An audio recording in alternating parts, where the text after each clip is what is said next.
Mais um dia, mais uma reflexão de caminhar na graça. Bem-vindos a mais esta reflexão. Nós precisamos entender a vida cristã não na nossa perspectiva e nem na nossa maneira de pensar do mundo. Nós normalmente tendemos a levar todo o nosso pensamento e é sobre isso que trata a nossa jornada. E é uma jornada onde nós somos conduzidos no processo de conhecimento de nosso Deus. E aí, então, entendendo a obra que ele realizou, compreendendo quem ele é, nós aprendamos a agir segundo o modelo que Cristo nos deixou, sendo seus imitadores. Por isso, a nossa jornada é uma jornada de amadurecimento, de maneira que a gente dispa do homem natural, da maneira de pensar natural, e passemos a pensar segundo a perspectiva espiritual, que é o que Deus deseja que nós aprendamos. É disto que trata a vida cristã. O amadurecimento é para que a gente seja pleno de Cristo. A santificação é para que a gente deixe de agir segundo a maneira de pensar natural e passemos a pensar como Cristo, ou seja, seguindo o seu modelo, pois nós recebemos da mente de Cristo, recebemos de tudo aquilo que Deus pode nos conceder, ou seja, recebemos tudo o que precisamos para que a gente viva uma vida que agrada ao Pai. Nós temos e somos coparticipantes de sua natureza divina. E entendermos isso é que nos leva a compreender a nossa jornada. É uma jornada de amadurecimento, uma jornada para sermos plenos de Cristo, para deixarmos de pensar segundo a maneira natural e seguirmos a um modo, a maneira de pensar de Cristo, pois nós recebemos de sua mente. Ou seja, temos em nós, pela graça de Deus, pela misericórdia de Deus, o poder e a autoridade para vivermos como Cristo. O que a gente precisa é entender que a nossa jornada de santificação se trata disso, de despirmos desta maneira de pensar natural para que pensemos segundo a maneira espiritual, segundo Cristo, segundo o nosso Deus. Por isso, a atitude de Jesus nos ajuda a entendermos estas coisas. Por isso, não se trata não é o que a gente pode fazer, não é a autoridade ou o poder que temos, mas é entendermos que é o que precisamos fazer. Assim como Cristo fez, nós precisamos fazer a mesma coisa. Lá em João, ele nos dá o exemplo, João 18, 10 e 11, ele diz assim: então Simão Pedro puxou da espada, essa situação, aquela situação lá no jardim, quando Pedro saca da espada. Então Simão Pedro puxou da espada que trazia e feriu o servo do sumo sacerdote, cortando-lhe a orelha direita. E o nome do servo era Malco. Mas Jesus disse a Pedro: guarde a espada na bainha. Por acaso não beberei o cálice que o Pai me deu? Então, do que ele está falando? O Pai tinha uma vontade. Ele sabia dessa vontade, ele compreendia essa vontade, ele sabia o que iria acontecer, ele sabia que os discípulos iriam abandoná-lo. Na realidade, ele intercedeu pelos discípulos, pedindo que deixassem eles irem. O que a gente precisa entender?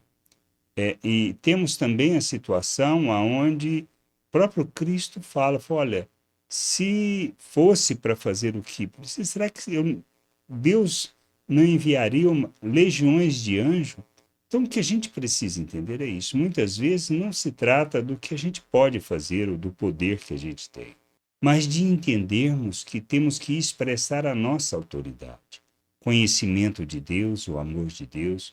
Cristo estava fazendo a vontade do Pai. Ele se sujeitou a essa vontade. E se recordamos, um pouco antes ele tinha orado, pedido ao Pai que, se fosse possível, que passasse dele aquele cálice, mas que fizesse a vontade do Pai. É isso que a gente precisa entender. Nós, muitas vezes, Deus nos chama para fazer as coisas e não se trata do que podemos fazer, mas do que precisamos fazer em termos de cumprir e de realizar a vontade do Pai. Sermos a oferta nem sempre quer dizer que devemos ou que podemos ou que necessitamos expressar a autoridade e o poder que temos, mas sim fazer o que precisamos para que o Pai seja glorificado, para que seu amor seja revelado, para que a sua vontade seja expressa. E é isto que Cristo faz. Por isso que ele fala, olha, não vou beber o cálice que o Pai me deu. Ou seja, Cristo veio para que nós pudéssemos ser livres. Porque na sua morte nós recebemos o perdão, na ressurreição nós recebemos a justificação. Nós somos ressuscitados com Cristo pelo poder de Deus para vivermos pelo poder de Deus, dependentes inteiramente da graça, da misericórdia, para andarmos neste mundo seguindo o modelo de Cristo. E nós precisamos aprender sobre isso. Entender que essa é a nossa jornada. Nem sempre se trata de fazer o que podemos, ou a autoridade que temos, ou o poder que temos, mas fazermos aquilo que precisamos para que o amor de Deus seja revelado, para que a sua graça seja expressa por meio de nossas vidas. Fazermos ou prestarmos o verdadeiro culto a Deus está neste entendimento, em oferecer as nossas vidas, os nossos membros, à vontade do Pai, para que essa vontade se cumpra por meio de nossas vidas. É neste processo de transformação de entendimento, ou seja, que nós prestaremos o verdadeiro culto, que nós andaremos na vontade de Deus e que nós seremos o instrumento e a expressão da sua graça, do seu amor neste mundo. Entendermos isso, compreendermos que esta é a nossa jornada, é que seremos conduzidos à maturidade.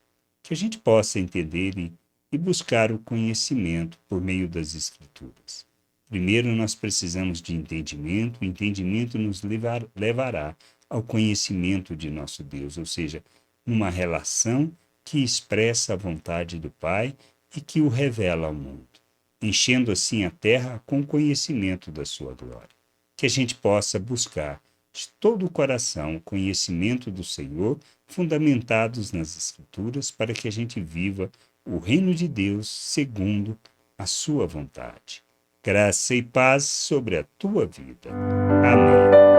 Você acabou de ouvir uma reflexão de caminhar na graça.